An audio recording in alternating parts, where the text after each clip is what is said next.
여러분들, 요새 일본이 가난해지고 있다는 말이 자꾸 들리죠. 안전자산으로 분류되던 엔화의 가치가 속절없이 떡락하고 있다구리. 안전자산이라는 엔화의 가치가 흔들리니까요, 이거 일본도 같이 흔들리는 거 아니냐는 말이 너무 많습니다. 일본 언론에서도 이런 말을 해요. 이제 외국인들이 더 이상 엔화를 안전자산이라고 인정하질 않습니다. 이거 완전 띠발이에요, 띠발. 그래서 오늘 영상은요, 도대체 일본에 또 뭔 일이 터졌길래 엔화의 가치가 질질 흘러내렸냐 한번 구경해보도록 할게요. 자, 일단요, 엔화가 얼마나 안전자산인지부터 짚고 넘어가 볼 건데, 이게 또 엔화가 위기에 강하다는 말이 있거든요. 쓰나미가 와도 엔화 가치는 오르고 지진이 나도 엔화 가치가 오른다는 말이 있을 정도예요. 일본의 엔화가 안전자산으로 자리 잡을 수 있었던 이유는 해외에서 엄청난 돈을 벌었기 때문입니다. 일본은요, 도요타나 소니 같은 강력한 제조업체들이 많잖아요. 이 친구들이 수출을 잘 해줘서 막대한 외화를 벌고 그걸로 엔화를 많이 샀습니다. 엔화의 가치는 항상 강력했어요. 경상수지 흑자는 항상 오지게 났고요. 2020년 말 일본의 대외순자산이 3,700조 원을 넘겼습니다. 이 기록은요, 30년 연속 세계 1위입니다. 강력해요. 한 나라의 환율은요, 대표적으로 국력을 나타내는 지표잖아요. 일본의 대외순자산 30년 연속 1등이라는 이 대기록답게요, 위기의 순간만큼은 엔화가 항상 강세였습니다. 2008년 서브프라임 모기지 사태 때 전 세계가 그냥 금융위기 터졌다고 난리를 쳤잖아요. 그때 일본은 전혀 흔들리질 않았어요. 혼자 편안하게 엔화가 든든하게 자리를 지켜줬습니다. 2008년 금융위기가 터지고요, 당시의 엔화의 가치는 달러당 110엔대에서 도리어 80엔으로 뛰어 올랐습니다. 오히려 가치가 짱짱해진 거예요. 이러니까 다들 일본은 절대 흔들리지 않는다, 무너지지는 않는다라는 믿음이 있었죠. 2001년 IT 버블 때도 마찬가지고 2019년 미중 무역 분쟁이 터졌을 때도요, 엔화는 전혀 흔들리지 않는 모습을 보여줬습니다. 거의 막 든든한 국밥이었어요.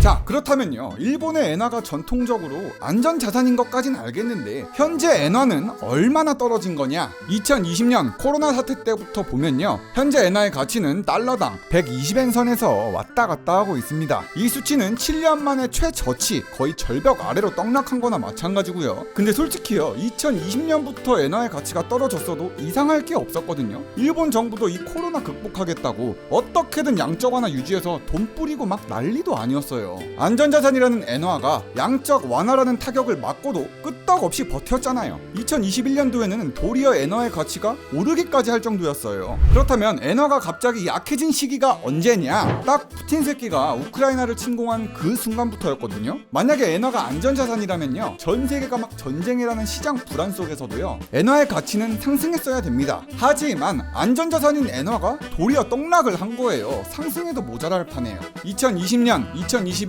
코로나 때 돈을 뿌려도 110엔대에서 버텨왔던 엔화는요, 현재 달러당 125엔까지 떨어진 상태입니다. 전쟁 같은 위기 때 엔화의 가치는 오른다는 이 기존 공식이 완전히 깨져버린 거예요. 아니, 무슨 전쟁은 러시아가 일으켰는데 일본의 엔화도 루브라까진 아니지만 개떡락을 했어요. 러시아 루브라의 가치가 똥이 되고 있는 동안요, 그 다음으로 가치가 많이 떨어진 화폐가 일본의 엔화입니다. 일본이 러시아의 동맹국이라서 그렇냐? 그런 것도 아니고요. 러시아가 비우호 국가라고 지정한 국가에 당연히 일본도 포함이 돼 있습니다.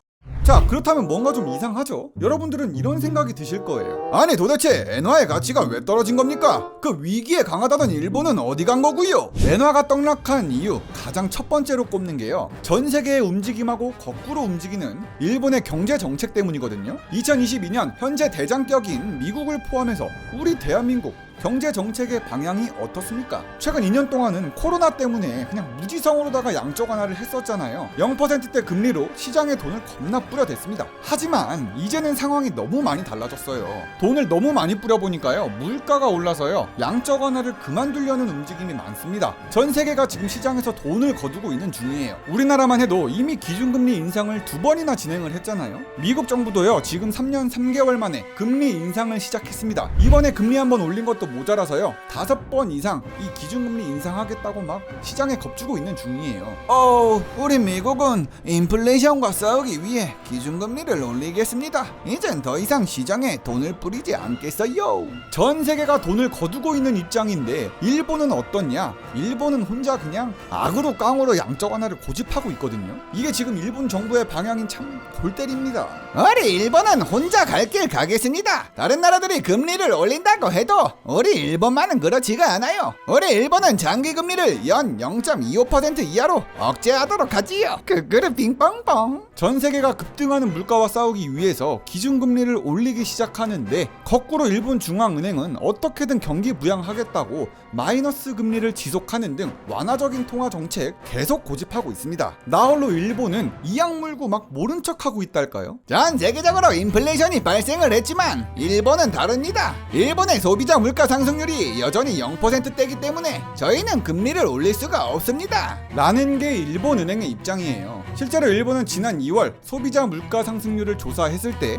0.9%밖에 안 되긴 했습니다. 그러니 일본 정부가 아직도 양적 완화를 고집하고 국채를 계속 매입해서 시장에 막 돈을 뿌리고 있는 거예요. 전 세계와 합을 맞추지 않고 일본만 아직도 막 돈을 뿌리는 거잖아요.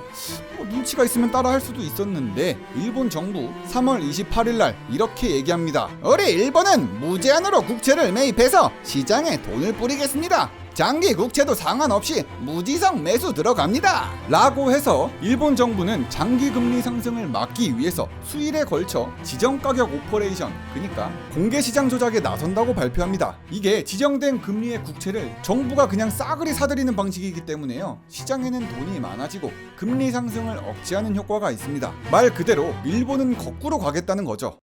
자, 그렇다면요, 일본만 저금리에 양적 완화를 유지한다면 어떤 일이 일어나냐? 정말 쉽게 설명을 해보면요, 일본의 금리가 0%라고 치고요, 미국의 금리가 2%라고 해볼게요. 실제로 지금 미국의 10년물 국채 금리는요 2%고요 일본의 10년물 국채 금리는 0%거든요 이건 실제 예시예요. 이 상황이 지속돼서 이 두 나라 간의 금리 차이가 나면요, 글로벌 자산들이 어떻게 움직이겠습니까? 일본에 넣어놨던 돈을 빼서 높은 금리를 주는 미국으로 이동하겠죠. 당연히 상식적으로 일본에서 돈 빼다가 미국에다가 넣어두지 누가 뭐하러 일본에 돈을 넣겠습니까? 도리어 손해인데요. 이걸 전문 용어로 엔캐리 트레이드라고 하는데, 외환 시장에서 다들 엔화를 팔아 제끼니까 엔화의 가치가 떨어질 수밖에 없는 거예요. 아니, 띠발이네. 외국인 투자자들이 일본에 재투자하지를 않고 달러로 바꿔서 빠져나가고 있습니다. 이러니 엔화가 떡락하고 있는 거예요. 일본이 이악 물고 양적 완화를 계속하면 계속할수록 금리 차이는 더 벌어질 테니까요, 외국인 투자자들이 엔화를 팔고 달러를 매입하는 움직임이 너무 많습니다. 이게 강해지면서 엔화 가치가 크게 떨어진 거예요. 일본에 있었던 자금 다 썰물처럼 빠져나가고 있는 거죠.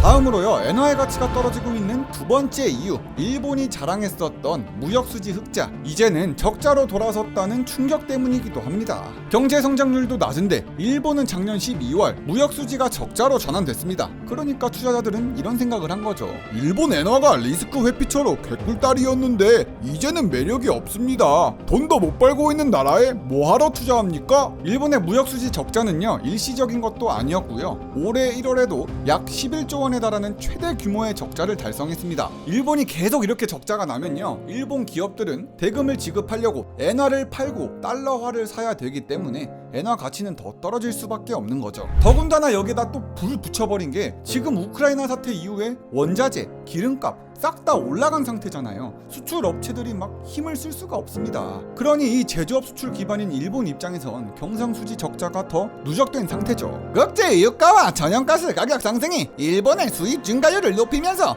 무역수지 적자 폭이 급격히 커지고 있습니다. 아, 이거 엔화가 더 떨어지겠어요. 일본은요, 주요 에너지 수입 의존도가 거의 100%에 육박할 정도로 높거든요. 지금 원유나 원자재 살려면 다 달러로 결제해야 되는데 그만큼 엔화를 팔아야 되니까 엔화 가치가 떨어질 수밖에 없었다, 이런 얘기도 나오는 거죠. 그런데요, 엔화가 떡락하고 있는데 일본 정부는 어떤 생각을 갖고 있냐? 구로다 하루히코 일본은행 총재가 이렇게 얘기합니다. 엔화가 떡락한다고 하더라도 경제와 물가에 마이너스가 되진 않습니다.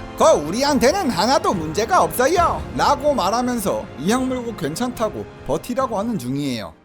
자, 그렇다면요, 일본의 엔화 가치 하락이 나쁜 것만 있는 거냐? 꼭 그렇지만은 않거든요. 일본의 엔화의 가치가 낮아지면 일본은 기본적으로 해외 수출이 잘 됩니다. 환율이 낮으니까 다른 나라보다 수출 경쟁력이 높아져서 무역 흑자가 늘어난다는 게 정설이기도 하고요. 예전에는요, 엔화가 떡락하면 도리어 일본 기업들이 막 주가가 오르기도 했거든요. 수출이 잘 되니까.